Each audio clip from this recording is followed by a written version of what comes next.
Salut tout le monde. Eh bien, pour ce nouvel épisode de Grand Angle, je vais commencer par une citation un peu particulière, vous allez voir, qui a dit: réaliser des films, c'est le refuge parfait pour les médiocres. À ton avis, qui a pu dire ça? Aucune idée, mais c'est terrible. C'est pas facile, hein, C'est violent, hein. c'est violent. Ouais. Ben, c'est Orson Welles. C'est Orson Welles, et qui rajoute après, euh, c'est... mais quand un bon réalisateur fait un mauvais film, tout l'univers sait qui est responsable. Alors, évidemment, sauf qu'il oublie, c'est un peu de la provocation, évidemment, on a compris, hein, sauf qu'il oublie dans ce qu'il raconte, c'est que tout ça est parfaitement subjectif et qu'un mauvais film, finalement, pour moi, peut être bon et pour toi mauvais, et on le voit chaque semaine, Exact. dans nos désaccords, dans nos débats critiques, enfin, chaque quinzaine plutôt. Dans les débats de grand angle. On s'en rend bien compte aussi pendant les cérémonies des Oscars, des Césars et tout ça, des Quartz aussi qui ont lieu ce mois, Mhm. qui vont nous fatiguer jusqu'à la fin du mois encore, hein. C'est Toutes ces toujours cérémonies, ça n'arrête plus. c'est la pire période, hein, ciné. Toutes ces cérémonies, c'est l'enfer. On voit bien là-dedans, donc, chaque fois, il y a encore les Golden Globes et les BAFTA. Oui. Si on veut Il y a eu se les tromper. Goya aussi qui sont passés par là. Ah, ils ont déjà eu lieu. Oui, avec Je- Los Domingos qui a gagné beaucoup. Ah, un bah, film qu'on a évidemment. beaucoup aimé au Ouais. dernier podcast. Ouais, Ouais. ouais. D'ailleurs, là aussi, généralement, pour ces cérémonies, chacun a son petit palmarès, chacun s'imagine avoir raison contre tous les autres. On a tous des palmarès différents. Et en général, bon, l'officiel est encore différent. Mais ce refuge parfait pour les médiocres dont parle Orson Welles concerne tous ces cinéastes qui voudraient faire partie de ça, qui voudraient faire partie de ce cérémonial. Enfin, pas tous, sans doute, mais je généralise à dessein. Seulement, ils sont peu nombreux, ceux qui sont vraiment méritants. Je vais me mettre comme ça parce que j'arrive plus à me lire. Donc le cinéma, au final, c'est un vaste gloubi-boulga, on pourrait dire comme ça, où personne n'est d'accord avec personne, et l'hystérie domine, et les égos sont exacerbés. C'est assez vrai, on est d'accord, hein. Ouais, ouais, c'est le minimum même. Ah, Ouais. voilà, c'est le minimum. Mais cette paranoïa degré est contamine un peu tout le monde. A contrario, il est intolérable que tous les j'arrive pas à me lire, c'est terrifiant. Alors que l'édito pourrait Faut être... mieux écrire, hein. non, il faut être plus près. A contrario, il serait intolérable que tous les films soient parfaits. C'est pas Mhm. possible. Heureusement que non. Et non. Et ceux qui marquent l'histoire, l'histoire du cinéma, je veux dire, et qui font consensus, il n'y en a pas énormément. Sauf que pour la majorité des gens, et là on ne sera pas d'accord avec les gens généralement, faire consensus, c'est cartonner, c'est marcher, Mhm. c'est être vu. Mhm. Et par prétérition, ce qu'on appelle le grand public, c'est-à-dire celui qui constitue la majorité, hein, Mhm. il va avoir des films qui sont essentiellement pour lui réussis, mais qui sont souvent pour nous pas réussis. Mhm. On retombe sur cette subjectivité dont je parlais juste avant. Pour nous, les films qui cartonnent, sauf exception, sont plutôt ceux où on est, comment dire, on considérera plutôt comme ceux-là pour lesquels se réfugient les médiocres. Mhm. Alors, en termes de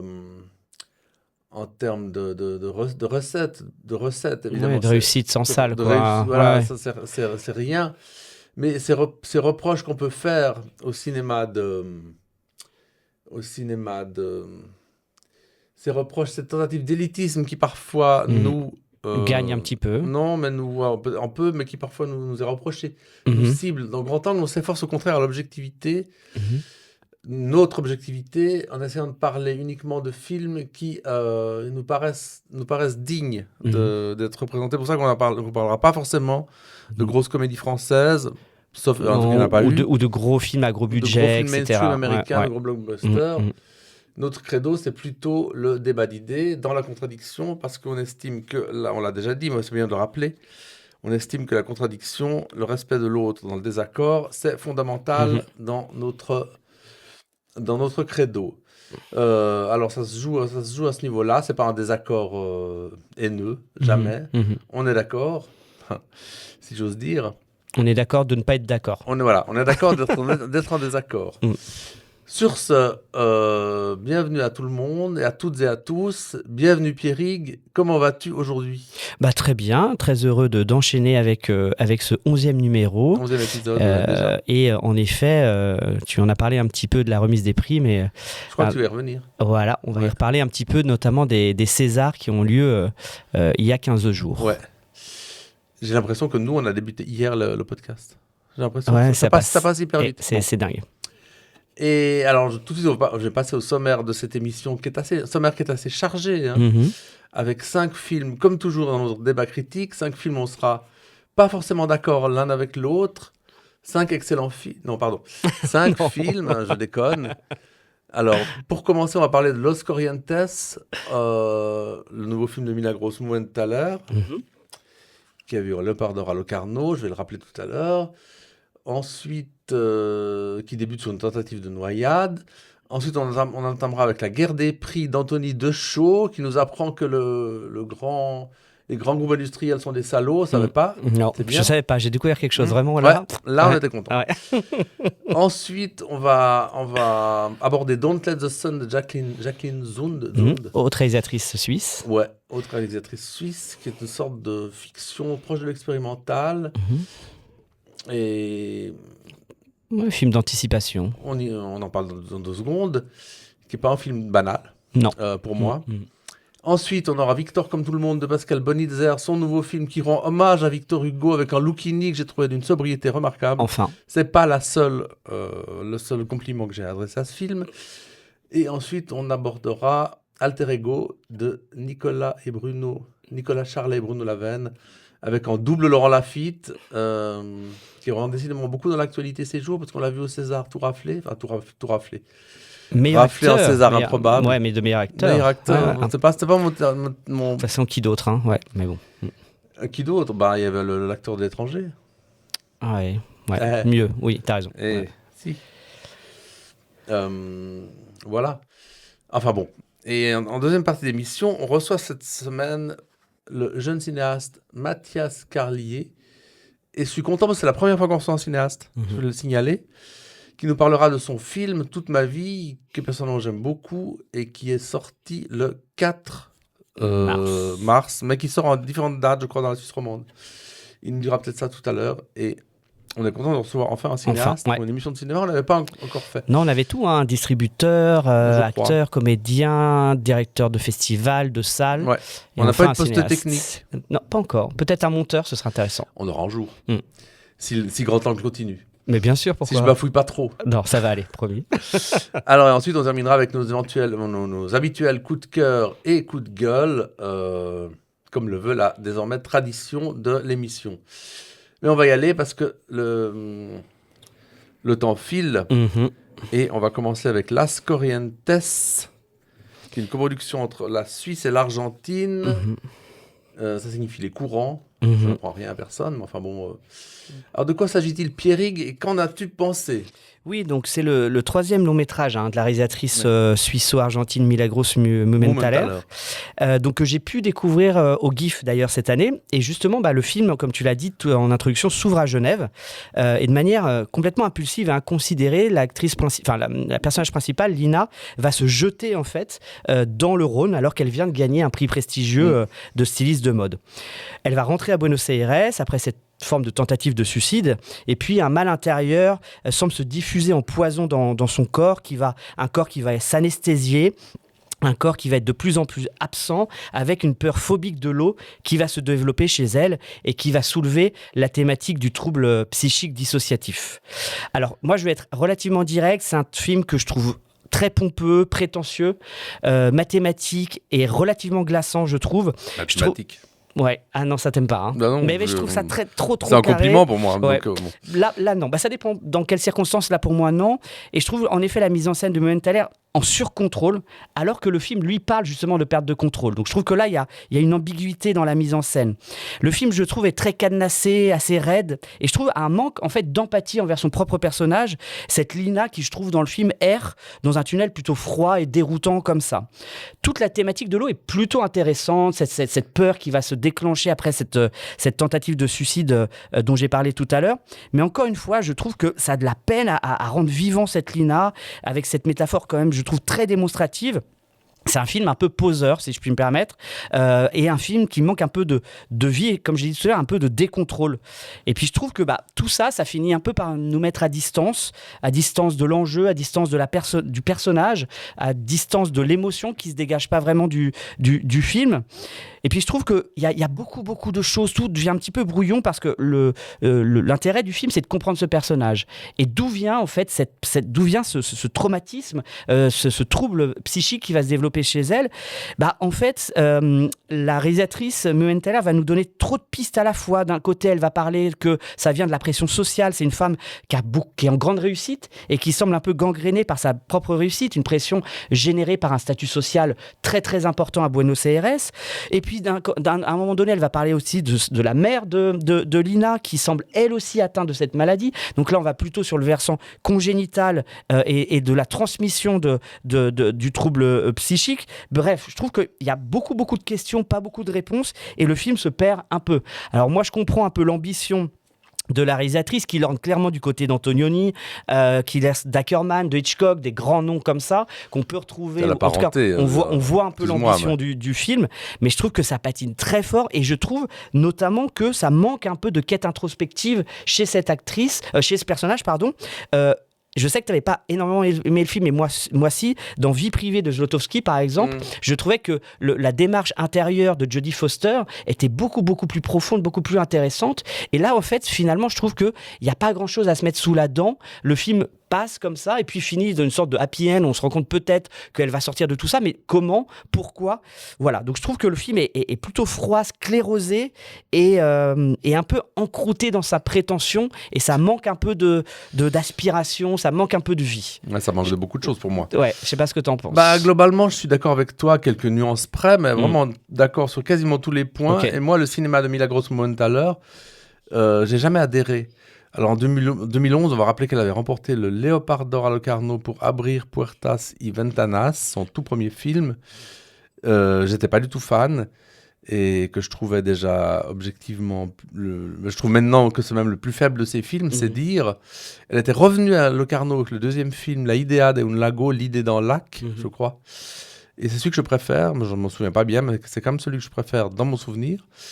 Et c'est curieux parce qu'on retrouve dans ce troisième film à nouveau le motif de l'eau dès le début, puisqu'il y a ce personnage qui se jette du pont des Bergues, je dirais. Je pense que c'est le pont des Bergues. Je suis pas sûr. Le pont de la machine, peut-être le pont de la machine, j'en sais rien. Enfin bref. Un détail. Oui, mais qui est un joli plan. C'est un joli plan au début. C'est vrai. Il faut bien quelque chose de bien.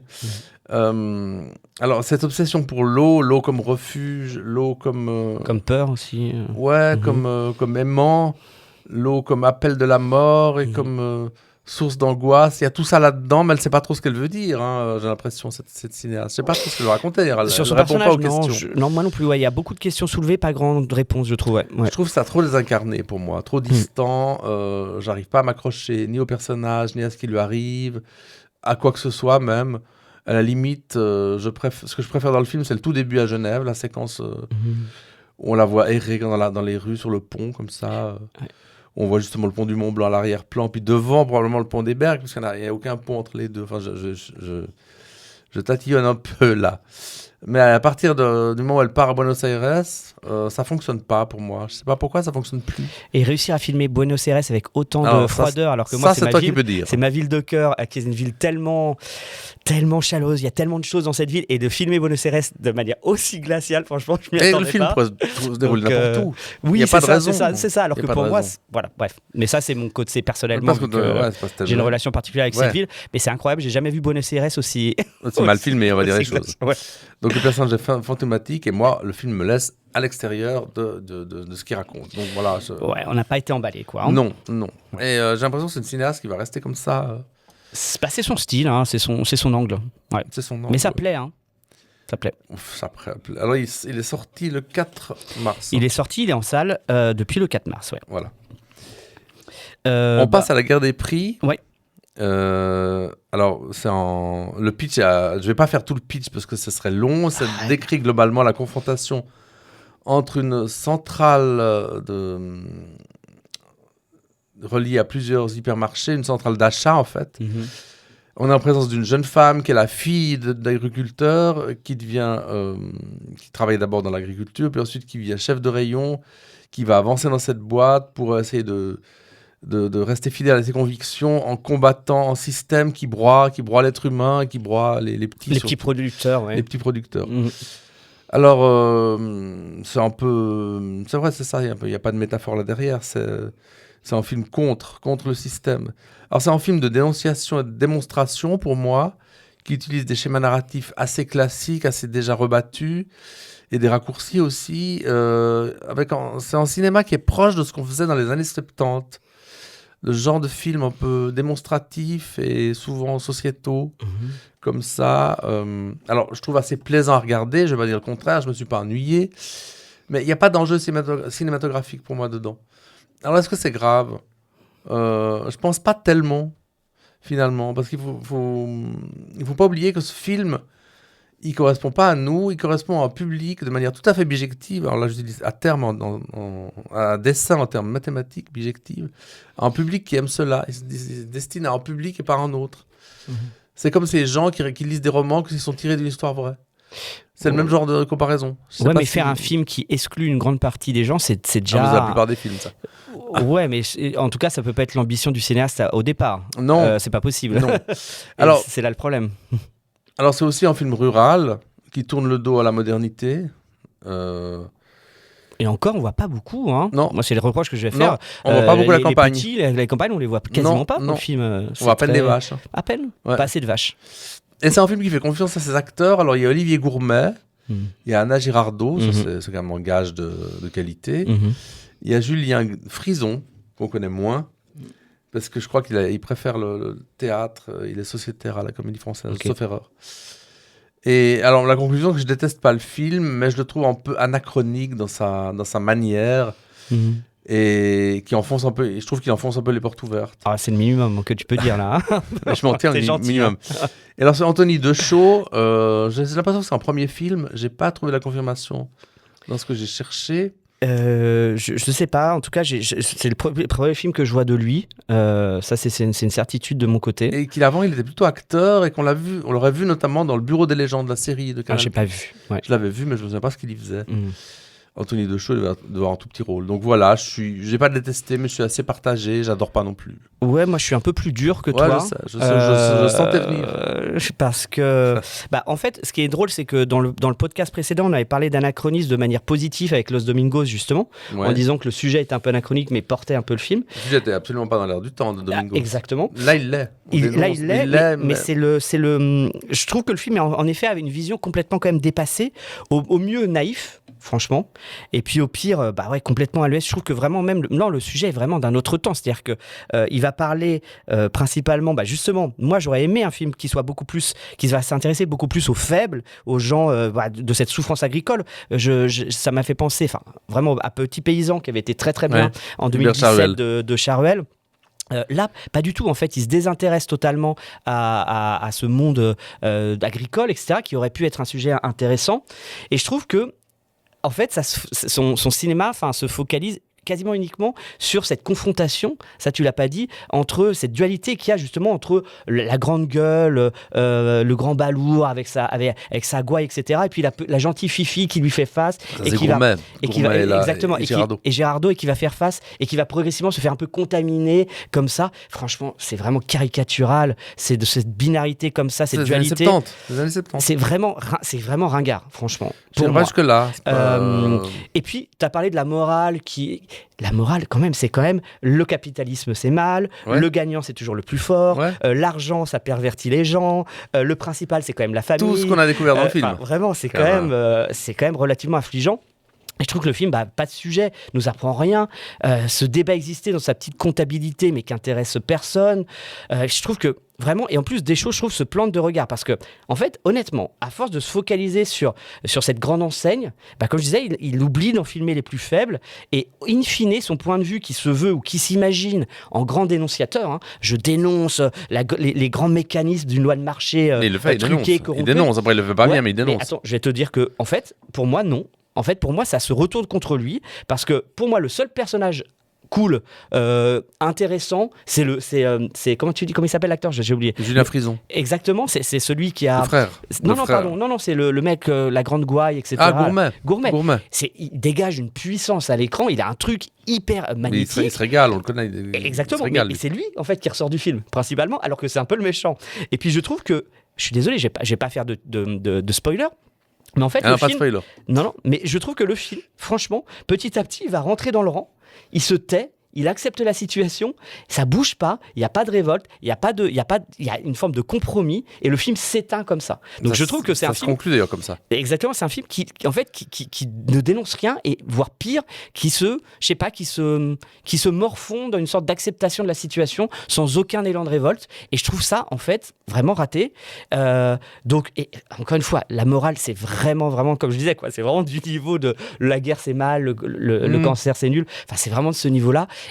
Mais la guerre, c'est mal, c'est vrai. C'est vrai, mais bon, on peut aller un peu plus loin. Et on peut penser évidemment aussi aux films de Stéphane Brisé, qui sont quand même à des années-lumière de cette guerre des prix. Parce que chez Brisé, il y a aussi un style, il y a une esthétique. Exactement, et que là, il n'y a pas. Non, là, on a dans des bureaux presque tout le long. Exactement. On ne voit jamais les vaches qui... Et puis, c'est de la comptabilité, c'est des chiffres, mais il y a très peu d'humanité, en fait. Heureusement qu'il y a Gourmet, comme tu dis, Mais c'est le méchant, et on voit que lui. C'est vraiment, il prend toute la place. Il me fait penser à ces acteurs de cinéma français, c'est Gabin, c'est Harry Bor, c'est Rému qui sont là. Mais voilà, il dégage un truc. Ouais.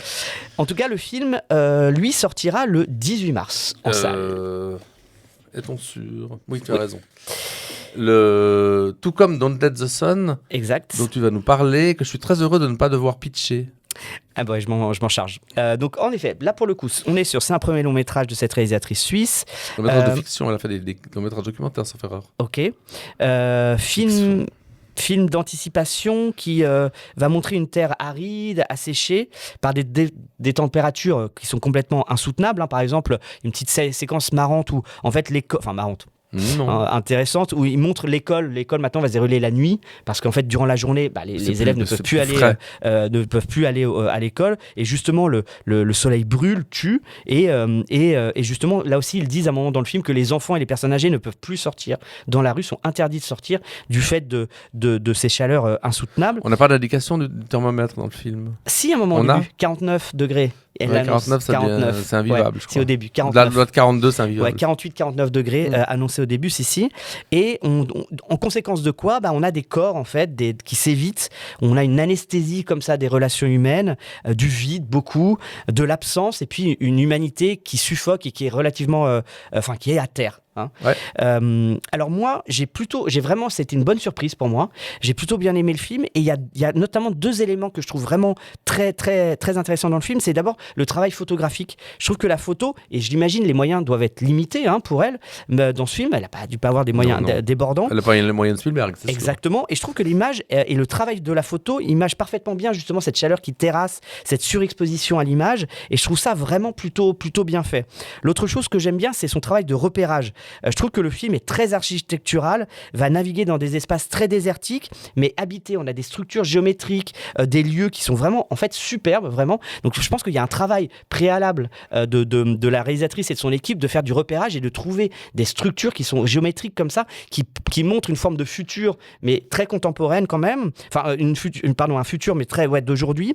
Et je trouve que là, il y a un vrai travail à la fois de photographie et de repérage de lieux que je trouve déjà de manière purement technique très réussi.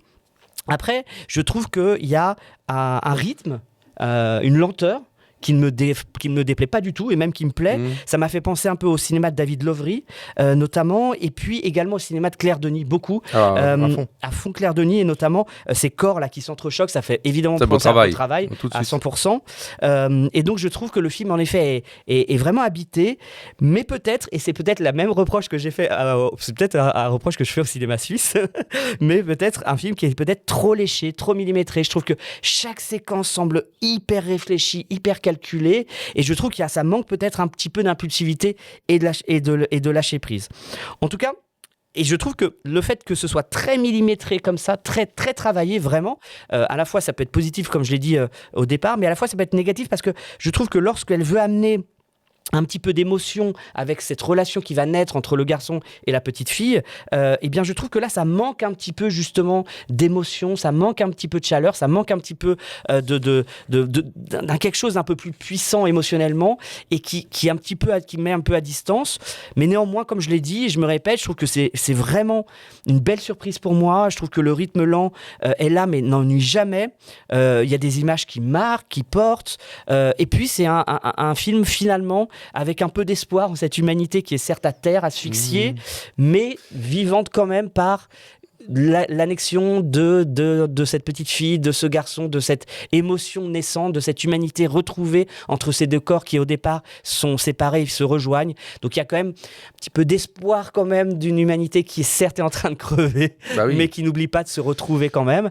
Donc voilà, franchement, une très belle surprise pour moi. Je sais pas ce que t'en penses. Je suis assez d'accord, mais je trouve qu'il n'y a pas d'espoir, parce que quand on voit le corps brûlé au troisième ou deuxième degré mais ça se récupère. Du héros, mais la peau, ça se renouvelle. Il y a la chaleur, elle ne baisse pas dans le film, ça continue. Non, mais il y a quand même une humanité, il y a quand même ces corps qui se retrouvent. À ce niveau-là, oui, mais au niveau de ce qui va arriver, de ce qui va survenir, c'est la fin de tout. On arrive à une manière de filmer la fin du monde.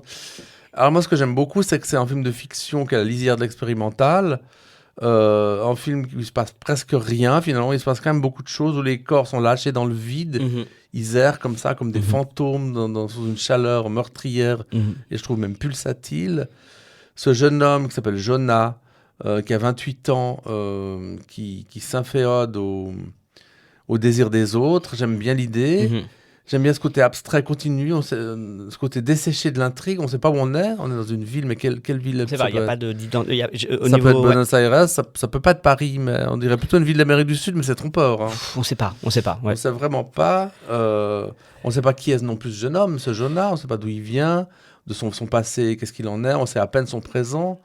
Alors tout ça, il n'y a pas beaucoup de psychologie. C'est un film qui ne s'embarrasse pas de tout ça.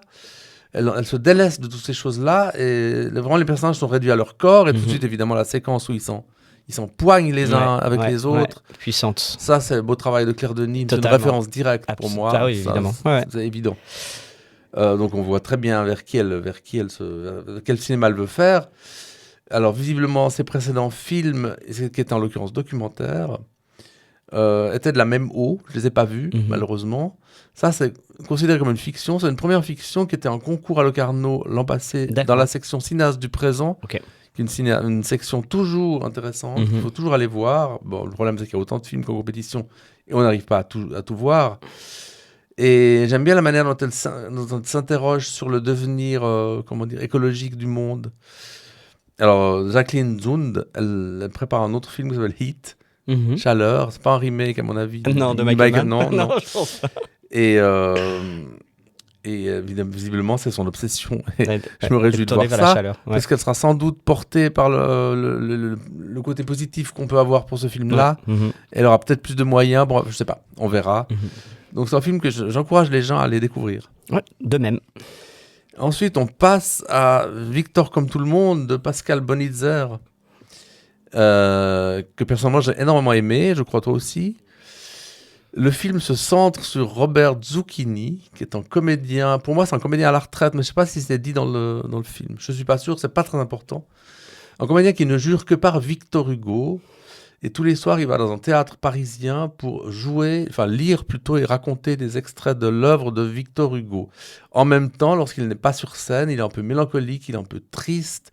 Il véhicule une sorte de spleen à cause de sa fille, dont il est sans nouvelles depuis des mois, voire des années. Il y a eu un problème de famille, je ne vais pas tout résumer. Cette fille qu'il ne voit plus, qu'il espère revoir. Alors, la reverra-t-il ou non, c'est un des enjeux du film. La trame, on peut la réduire à ça, mais elle est beaucoup plus compliquée, c'est plus complexe que ça. Ce Lucchini, c'est pas un hasard si le nom de famille du personnage est presque le même, qui est obsédé par Hugo, qui est en quête d'éventuelles retrouvailles avec sa fille. C'est un film sur le texte, sur les mots, sur l'amour des mots, et un film idéal pour Lucchini, évidemment, ça, il fallait que ça soit lui. Et c'est souvent étincelant, c'est souvent brillant. Le scénario a été écrit plutôt par la regrettée Sophie Fillière, qui nous a quittés il y a 2 ou 3 ans, je crois. Oui. Plus, hein. Je dirais il y a 2 ans pour moi. Moi, je dirais plus, mais bon. Non, parce que c'était juste après. Le film de Cannes, le film de Agnès Jaoui. Exactement, ouais, Ma vie, ma gueule. Moi, je dirais que c'est l'été d'avant, elle était morte. Mais bon, bref. C'est un film qui est un peu à la Romer, comme ça, qui est très littéraire, sans être compassé, parce que des fois, il y a des films littéraires qui sont compassés, là, il ne l'est pas. Et alors, ça offre un rôle magnifique à Lucchini, qui aurait pu en faire des caisses, qui pourrait en faire comme il le fait des fois. Et fort heureusement, il ne le fait pas. Ah, pas du tout. Et là, il est d'une sobriété assez incroyable. Il n'en fait jamais trop, il est juste. Il n'est jamais dans l'emphase, comme il peut parfois l'être. C'est parce qu'il est bien dirigé aussi là-dedans. Et il se contient sans faire l'impression que ce soit un effort. C'est là qu'on voit à quel point c'est un grand comédien. Le film glisse sur lui, je trouve que c'est un film qui glisse sur la vie, qui glisse sur tout, qui dit des tas de choses fondamentales sans en avoir l'air. C'est un sujet a priori minimaliste, et Bonitzer, il le filme avec une sorte de grâce naturelle. Je pense même que c'est un de ses meilleurs films. Moi, j'aime beaucoup Bonitzer, j'avais beaucoup aimé Le Tableau volé qu'il avait tourné il y a 2 ou 3 ans. Et une fois de plus, là, c'est du bonheur. Je le répète, pour moi, c'est un bonheur, ce film. Ouais, voilà. moi, je suis totalement d'accord avec toi. J'ai énormément aimé ce film, et en grande partie aussi, en effet, par le texte de Sophie Fillière, qui je trouvais extraordinaire et en effet nous manque beaucoup. Et en effet, je vais rebondir sur ce que tu as dit. La grande réussite du film, c'est que Bonitzer et le texte de Fillière ont réussi à affaiblir Lucchini. En fait, Lucchini, c'est quand même un monstre à citation. C'est une grande gueule, cadenassée un peu dans son personnage théâtral. Tout ça. C'est une bête de scène qui passe son temps sur les planches à conquérir le public. C'est un peu un égocentré. C'est un peu aimez-moi, s'il vous plaît, quand même. Il est fou. Ici, enfin, il s'apaise et il est plus dans la démonstration, mais dans la fragilité. Il y a une vulnérabilité qui se dégage de lui, et encore une fois, je pense que c'est grâce à Bonitzer, c'est grâce au texte aussi de Sophie Fillière. C'est même un homme un peu dépassé sur le sujet des femmes, technologiquement parlant, il n'arrive pas à envoyer un SMS, voire un peu pathétique par instant. C'est un rôle de son âge. Exactement, mais il y a une forme d'un homme dépassé comme ça, mais qui est très touchant. Et je trouve que, et ça j'aimerais vraiment prendre 2 minutes à en parler, la beauté du film vient vraiment de l'interaction entre le théâtre et la vie réelle, ou plutôt la disparition progressive de la frontière entre le jeu et le réel. Je m'explique, Lucchini est performeur et pourtant il est incapable de parler à sa propre fille. Et il y a cette scène qui est extraordinaire dans le film où Lucchini, en fait, je raconte rapidement, il est en retard et il se retrouve face au public en tenue de ville. Il n'a pas eu le temps de se maquiller ni rien, il est complètement à la bourre et puis il se retrouve en face de son public.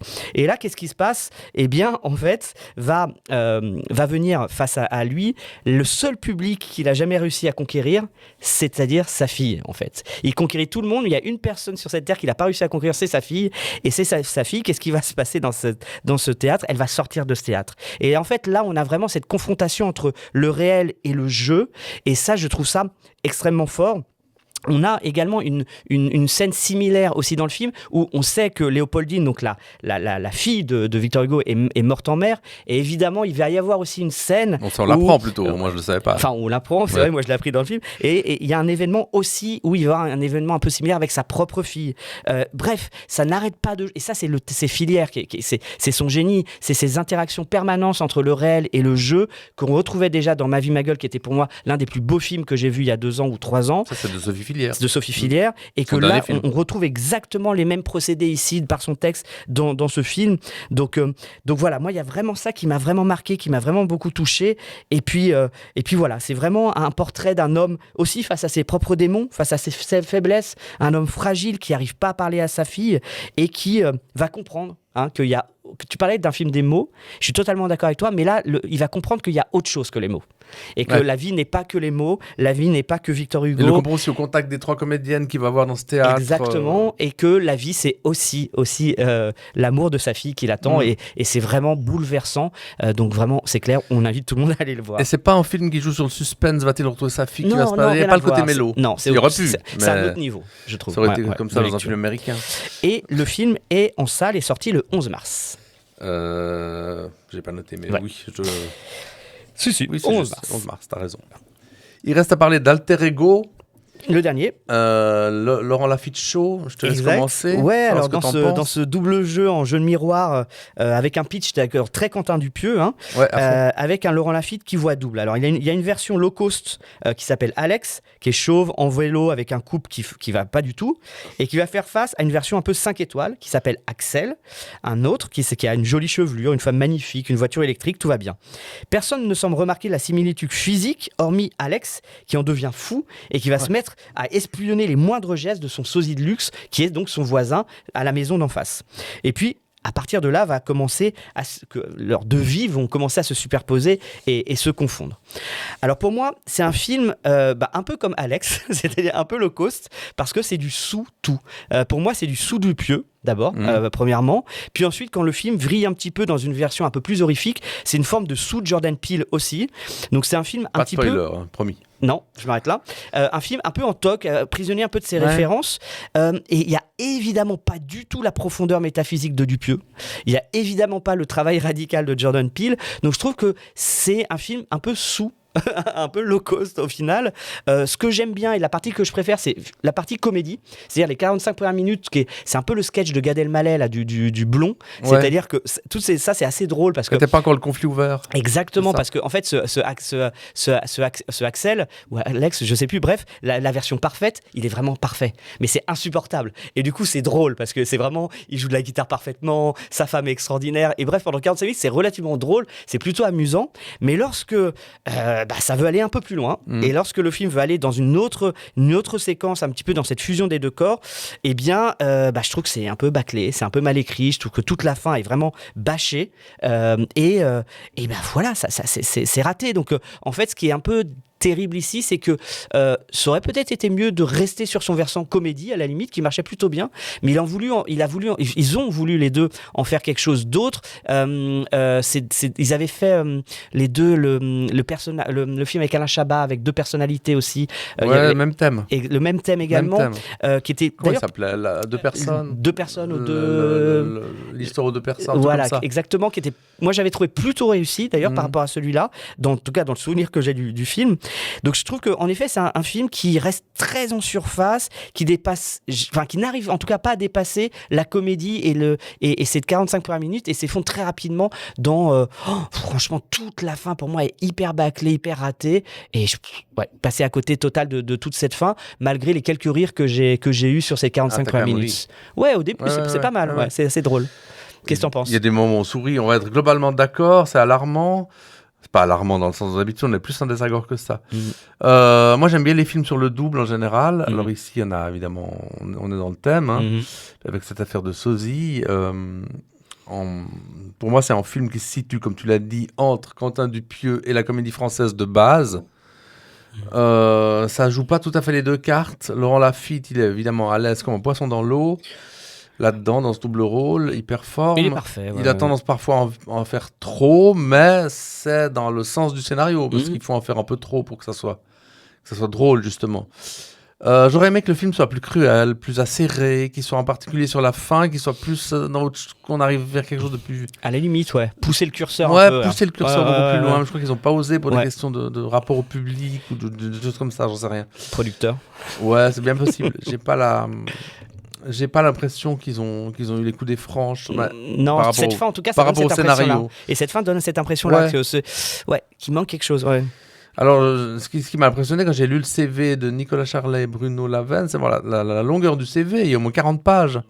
Ils ont fait des dizaines et dizaines de choses pour Canal+, des choses qu'on n'a pas vues. Le truc informatique là, qui était extrêmement drôle, là. Je sais plus comment ça s'appelait, où il doublait des vidéos de... J'ai pas vu. T'as pas vu ? Non. Bon, bref, c'est assez vieux. Et donc Alter Ego, ça les reflète. Je pense que oui, mais je pense qu'ils sont un peu muselés par la production, comme je viens de le dire.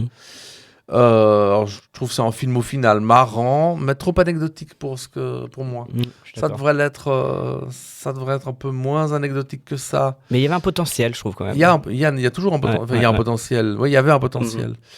Après, ça reste pas mal. Ça reste pas le pire des films de l'année. Des dire de la quinzaine. Non, les 5, non. Et c'est sorti le 4 mars. Ouais. Et on était presque d'accord sur tout. Ouais. Pas tout à fait, quasi, hein, c'est rare. Ouais, c'est rare pour le souligner, ouais. On tâchera de diverger davantage au prochain numéro. On passe maintenant à notre invité. Il est temps d'accueillir Mathias Carlier qui attend avec impatience depuis quelques minutes. De longues minutes. Ouais. Bonjour Mathias, merci d'être là. Merci à vous pour l'invitation. Il faut parler un vrai plaisir. Merci encore pour l'invitation. Non, avec plaisir. Alors, je le disais avant, c'est une des premières fois qu'on invite un cinéaste. C'est le premier cinéaste qu'on invite sur l'émission. Quelle joie. Sur Grand Angle.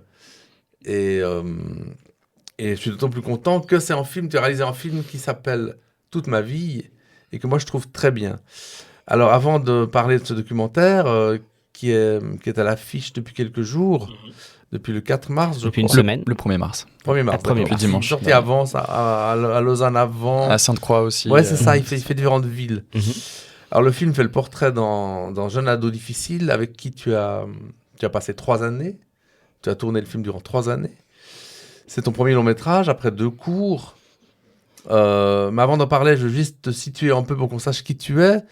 Alors, tu as fait des études à l'ECAL de Lausanne, mais tu es né à Paris, en France, en 1998. Je suis né à Paris. C'est ça. Alors, pourquoi avoir choisi la Suisse ? Alors, parce que moi, au départ, j'ai fait une fac d'astrophysique, géologie. C'était pas fait pour moi, en fait. J'ai fait que 6 mois là-bas. Ouais. Et j'ai tenté l'équivalence pour faire la fac de cinéma, mais en fait, j'ai été refusé. Donc, il n'y avait plus que les écoles un peu qui s'offraient à moi. Et en fait, il y a les écoles privées à Paris, mais qui coûtent quand même très cher et qui ne sont pas forcément les plus réputées. Il y avait la FEMIS, mais il fallait aussi un bac +2, donc maturité +2 en Suisse. Et en fait, ma sœur était déjà à l'ECAL, en art visuel, elle. D'accord. Et j'étais déjà venu la voir plusieurs fois. J'aimais beaucoup Lausanne et ça me faisait du bien aussi de quitter Paris. Donc j'ai tenté le concours et par chance, j'ai été pris, quoi. D'accord. Ouais. Voilà, on sait pourquoi. Tu as choisi la Suisse. Alors en 2021, tu réalises ton film de diplôme qui s'appelle La Fièvre, qui est le portrait de 2 skateurs. C'est ça. Et c'est un film qui se retrouve sélectionné à la Berlinale cette année-là, enfin, je crois. Quel souvenir tu gardes de ce festival, ce gros festival ? C'était en plein Covid, malheureusement. Donc, en fait, on était tous masqués. Juste après les séances, tout le monde devait partir. Il y avait évidemment le Q&A, mais ça ne durait pas. Et donc, même les boîtes de nuit étaient fermées à Berlin. Je pense que c'était vraiment pas un Berlin comme j'ai pu le connaître même avant. Il y avait les rubans autour du... Oui, j'ai dû me vacciner 3 fois pour y aller. C'était un peu compliqué. Wow. Mais c'était quand même Berlin, donc c'était quand même incroyable. Les salles sont énormes. Mais c'est vrai que devoir faire 30 à 40 minutes de métro pour aller d'une salle à l'autre, ça change de Locarno où en fait on se balade en tote bag ou de Cannes, le long de la plage. On fait de Cannes, j'ai jamais fait encore, mais c'est Venise. Une fois que tu y es, voilà, t'es là. Mais par contre, les films étaient superbes. C'était quand même chouette. Et puis c'est comme premier gros festival, c'était impressionnant, quoi. J'imagine. Ouais. C'était super chouette. On a plein la gueule là, dès qu'on est dans un festival comme ça. Ensuite vient donc Toute ma vie, qui est produit par Bande à part. Je rappelle qui est Bande à part, c'est une structure particulière qui regroupe Jean-Stéphane Brault, Ursula Meyer, Lionel Bayer et Frédéric Mermoux, qui s'étaient groupés ensemble pour faire cette structure productionnelle, les 4 plus grands cinéastes suisses, romans en tout cas. Et donc, c'est Lionel Bayer qui a produit ton film ? C'est ça. C'est lui qui t'est... En fait, c'est un peu lui qui est venu me chercher même à Locarno. Donc, c'était après mon diplôme. On était dans une salle. Et juste avant la projection du film, il se tourne vers moi et me dit « Ah, il faut que je vous parle de quelque chose après le film. » Donc, comme jeune diplômé, moi, je sais que ça m'a mis un peu la pression. Tout le long du film, j'étais « Mais de quoi il va me parler ? Et en fait, il avait son neveu qui faisait partie d'un groupe de jeunes qui s'appelle la Bike Life, qui font du vélo sur une roue. Ouais. Et vu que mon film de diplôme traitait des adolescents, du skate, il s'est dit que ça pouvait m'intéresser. D'accord. Et en fait, on a approché donc ces jeunes au début pour une série de portraits pour la télévision, qui n'a pas abouti. En fait, la télévision n'a pas voulu. Mais le dernier jeune que j'ai rencontré, je saute un peu des étapes peut-être. Le dernier jeune que j'ai rencontré, le plus jeune d'entre eux, c'était Noah. Et en fait, il y avait quelque chose d'incroyable. Et avec Lionel, on a discuté. On s'est dit qu'en fait, on voulait changer totalement le projet et le transformer en film pour le cinéma sur Noah. Donc un portrait. Noah, d'accord. Ouais. Donc voilà. Donc c'est Noah, le héros, effectivement, qu'on suit pendant 3 ans. Ouais. Qu'on voit à 14 ans, puis à 17 ans à la fin du film. Comment est-ce que tu fais pour que tes personnages, les personnages que tu filmes, ils oublient la caméra? Moi, j'ai jamais l'impression qu'ils en sont conscients que cette caméra est là. C'est un travail, ça. Je pense que c'est un travail aussi un peu de casting au départ. C'est que justement, à travers cette série de portraits, au début, la plupart des jeunes que je filmais, ils faisaient vraiment attention à la caméra. Ils voulaient vraiment briller, ils étaient un peu en performance. Les parents, ils étaient soit tout de suite sur des questions d'argent, soit sur des questions assez fermées. Alors que la famille de Noah, justement, il y avait un vrai intérêt pour la mère, que je m'intéresse à son fils. Elle sentait que ça lui ferait du bien, que c'était vraiment quelque chose de positif. Lui, il était totalement à l'aise, en fait. Noah était totalement à l'aise. J'ai jamais senti qu'il faisait ça par intérêt, on va dire, de briller ou d'avoir... de faire le malin, quoi. C'est ça, c'était vraiment en fait un moment pour lui où il pouvait juste s'exprimer, discuter. Il était hyper curieux aussi du matériel qu'on avait, etc. Donc en fait, c'est aussi comme ça que ça se fait. On sent quand les gens font ça de manière vraiment honnête. Après, il s'agit juste d'être quand même discret et d'être évidemment pas dans le jugement, jamais. Donc de ne pas poser de regard... particulier sur les situations auxquelles on peut assister, et toujours discuter avant des scènes qu'on veut filmer pour pas les prendre par surprise, parce que ça c'est aussi dans le documentaire ça peut être parfois un peu le problématique. Donc si c'est assez clair, normalement il n'y a pas de souci. Et en fait les gens ils oublient assez vite la caméra. Je pense que vous deux aussi vous oubliez assez vite que vous êtes filmé. Non, c'est clair. Maintenant... On a filmé, là. Non. Mais pour rebondir à tout ce que vous venez de dire, en revanche, moi je trouve que tu as une attitude dans le film qu'on voit pas souvent dans les documentaires, parce que tu es vachement interventionniste. Enfin, on te voit intervenir, on te voit poser des questions. On le voit pas. Non, on t'entend, pardon, c'est vrai, on t'entend, on ne te voit pas. Il y a cette scène un peu lunaire, justement, où tu l'invites chez toi à manger. Donc ça, il y a une intervention, ou une introspection... De la vie culturelle. Du réalisateur, dans son documentaire, qui est assez sidérante. Est-ce que c'était un désir pour toi de créer cette intervention? Est-ce que c'est venu hyper naturellement, finalement, dans le processus du film? Ou est-ce que c'était vraiment une idée déjà, qui était déjà présente dans ta tête avant même de le faire? Je crois que c'est venu assez naturellement. J'avais comme film de chevet un peu pour ce documentaire 17 ans de Didier Nion, je ne sais pas si vous l'aviez vu. Oui. Dans lequel Didier, justement le réalisateur, discute en fait avec le protagoniste, et je trouvais ça beau en fait que ce soit aussi sur leur relation. Donc en fait assez tôt avec Noah, vu que quand je l'ai rencontré, je lui posais d'abord des questions, on entendait ma voix. Le fait que ça se prolonge dans le film, pour moi c'était pas un problème. Par contre, je voulais pas apparaître à l'image, et j'apparais en fait à un moment, c'est quand justement Noah prend mon caméscope et se met à filmer et me filme justement en train de lui faire des pattes. Mais c'était pas du tout l'idée en tout cas d'intervenir. Et alors oui, je l'ai invité chez moi, mais en fait il a logé chez moi toute la semaine parce qu'il avait nulle part où dormir. Donc c'était aussi une situation très particulière là où mon rôle entre réalisateur et proche, on va dire, était très ambigu. Est-ce qu'il y a eu de la préparation? Moi je pense à toutes ces séquences où tu filmes les vélos. J'aime beaucoup comme tu filmes ces gosses à vélo. C'était dangereux, ça peut pas être improvisé, peut être filmé comme ça. En fait, on avait d'abord essayé avec Lionel, justement, Lionel Bayer, qui a une super décapotable.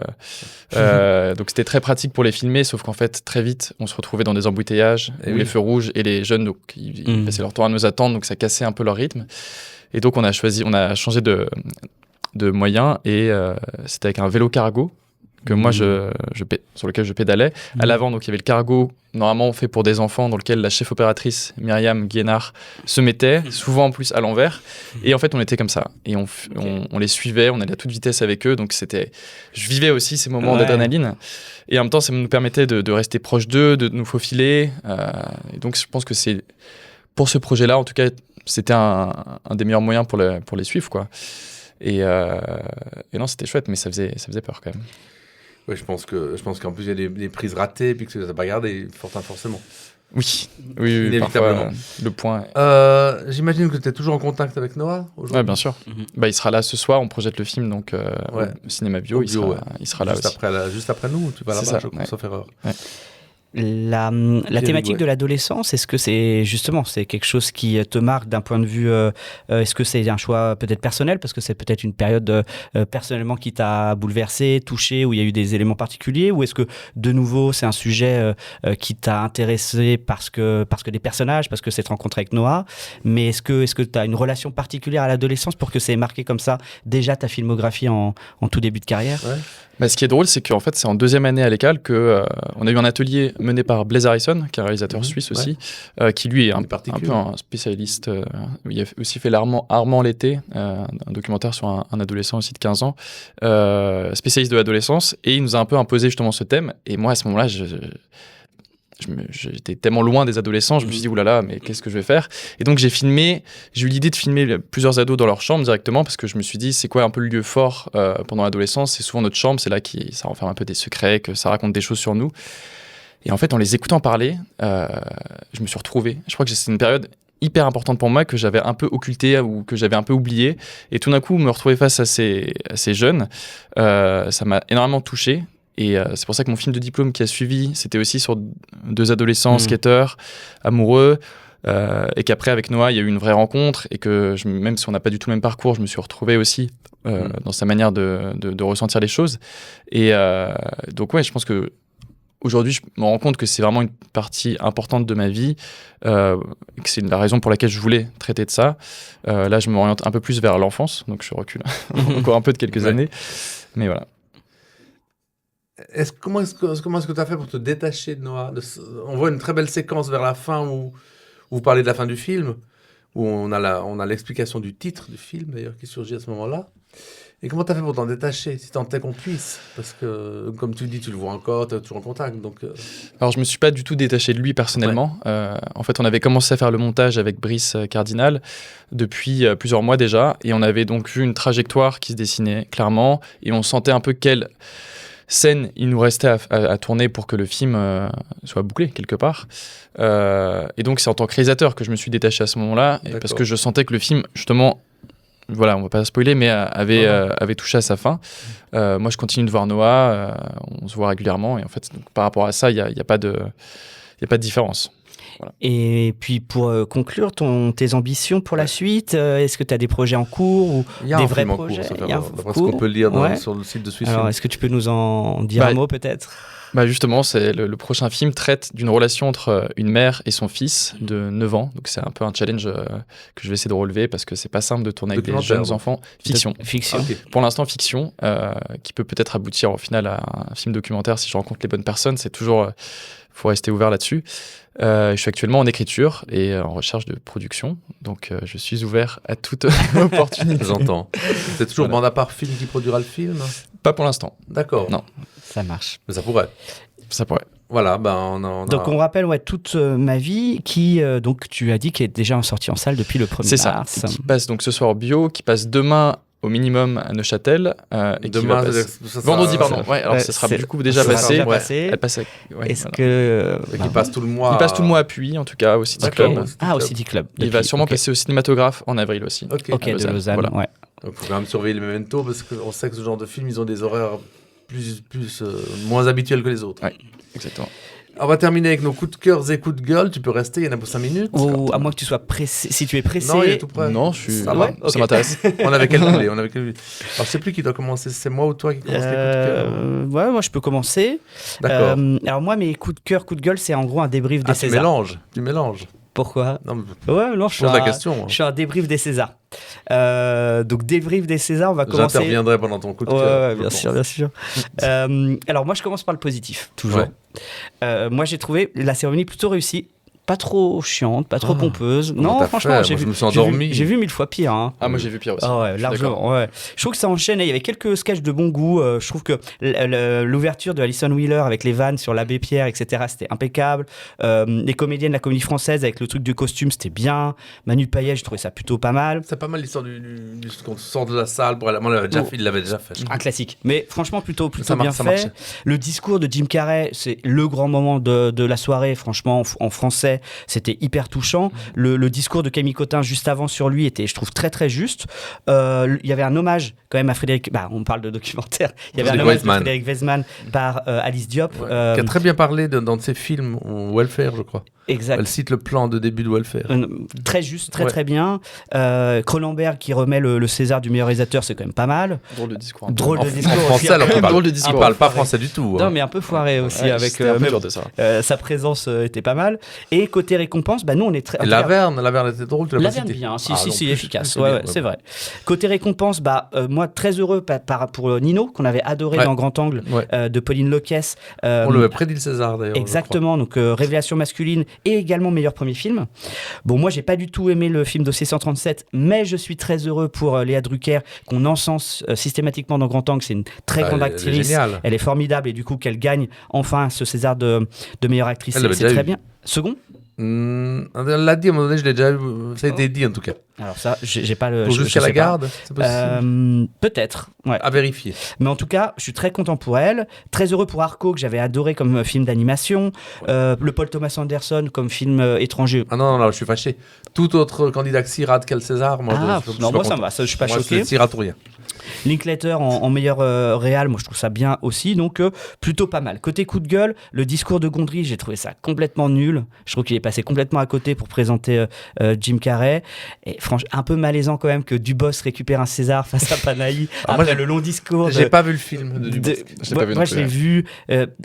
Après, en fait, c'est vraiment l'image qui choque. Après, un simple accident et pas. Nous, c'est pas un film qui nous a emballé d'ailleurs. Il n'y a pas de scénario. Il n'y a pas de scénario en fait. Il n'y a pas de scénario. Mais l'image. Après le discours de Gottschalk Farhani, etc., la vision de Paris, et c'est Dubos qui récupère son truc, qui fait une vanne, c'est un peu malaisant. Ouais. Mais bon, voilà.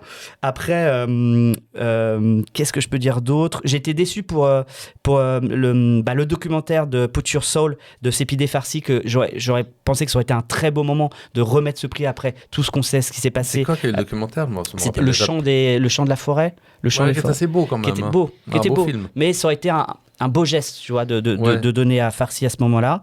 Et puis voilà, moi j'étais aussi déçu. Moi j'aime pas du tout l'acteur Pierre Lotin là, qui a gagné le meilleur second rôle. Il est bien dans l'étranger. Je sais pas, moi j'aime pas. Et puis je trouve que tout le casting de l'Inconnu de la Grande Arche, au moins un de leur méritait, je trouve. Si, j'ai plutôt bien aimé moi. Je suis pas fan de ce film. Okay. Donc, voilà. On l'avait pas parlé dans le Grand Angle celui-là. Non.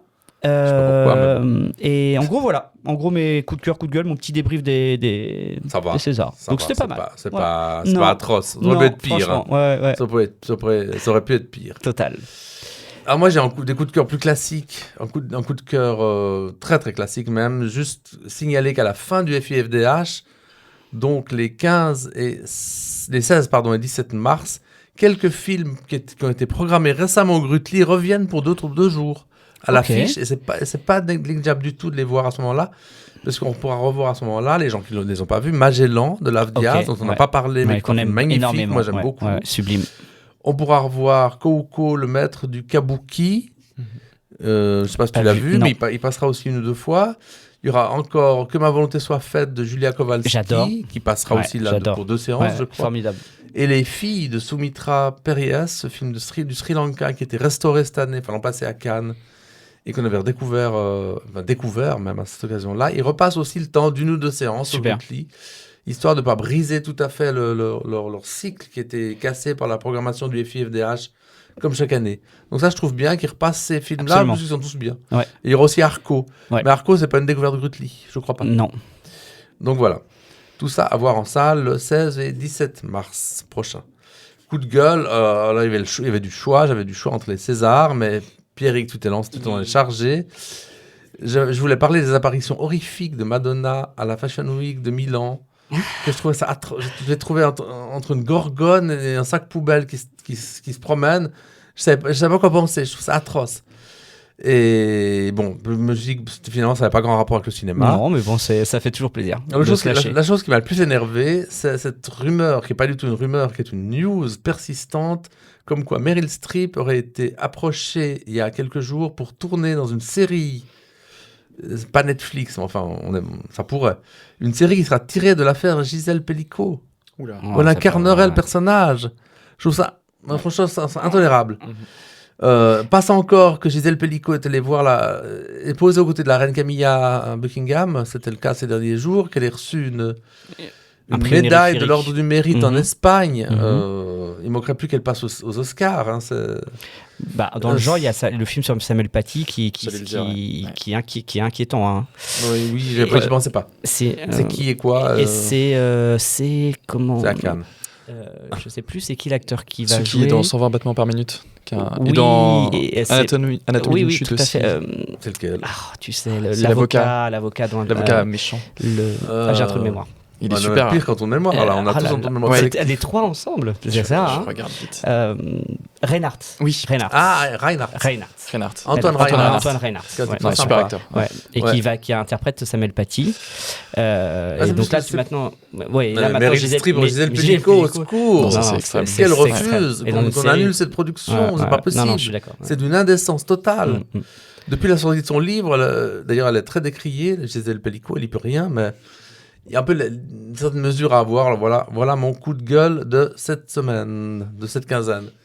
Sur ce... Eh bien voilà, merci beaucoup. Merci Pierrick, merci Mathias. Merci Mathias d'être venu. De votre patience. Merci beaucoup. Et puis, on court tous voir ton film, évidemment. Parfait. C'est génial.